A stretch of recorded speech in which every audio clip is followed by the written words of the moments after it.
Welcome to my video on how to solve the last layer of the Pyraminx. Before you get here, you should have the first side solved, like this, with all the colors around it matching. If you'd like help on the easiest way to solve the first side, you can click here, or use the link in the description.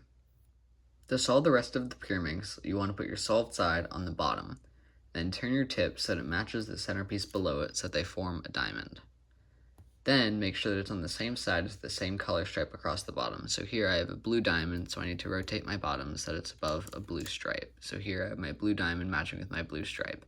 And this will be the same on all three sides. So here I have a red diamond above a red stripe and a green diamond above a green stripe. Once you've done that, you'll see that it's only the middle edge pieces that are out of place. And there are 5 different patterns you might have with those middle edge pieces. If you put the completed side on the bottom, this shows you an overhead view of what those 5 different patterns are. You might hit pause here to look at the descriptions of the 5 patterns and compare it to your Pyraminx. You can watch through everything, or you can jump ahead to the time shown for my explanation of the situation you need.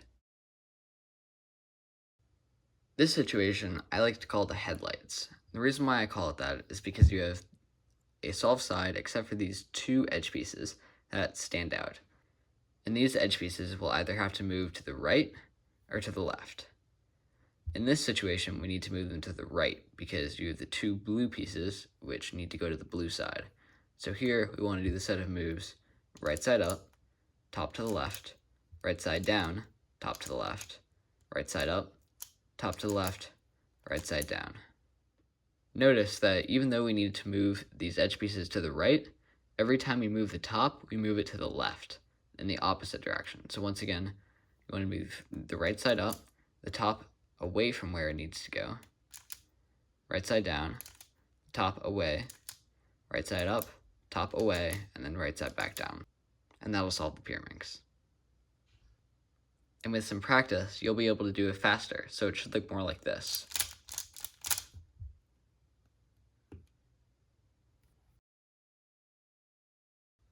This is the other headlight situation, where we still have the headlights, but this time we need to move the pieces to the left, because we have the 2 red edge pieces that need to go to the red side, which is to the left.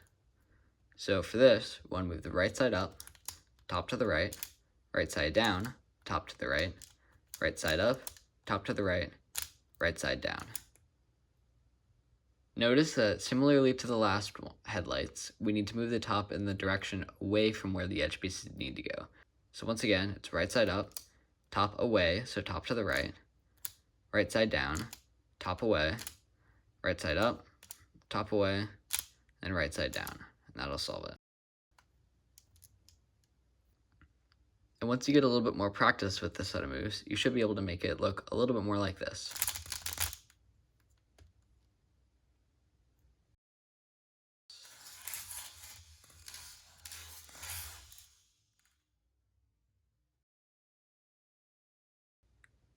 This situation is distinct because it's the only one out of the 5 where you have 2 unsolved edges and 1 solved one.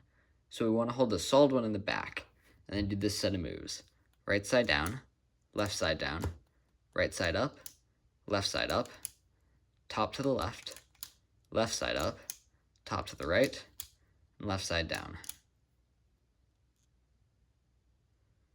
This one may sound complicated, but with a bit more practice, you can make it a bit faster and look a bit more like this.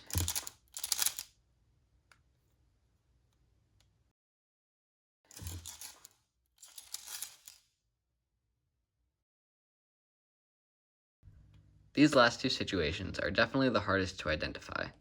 So what we want to look for is one piece that doesn't match either color that it's next to. So this is blue, which is next to the greens, and red, which is next to the blues. With these other 2 pieces, you can see that one of the colors matches the side that it's on. So what we want to do is hold the one that doesn't match anything on the back, and then on the side facing you, you want to see which side of the color that doesn't match the others is. So here, this blue one doesn't match the reds, so we want to move the right side down first.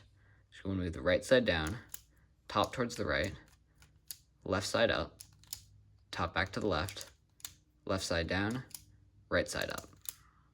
Even though this one is kind of complicated to recognize, once you're able to do it quickly, you can make it look more like this.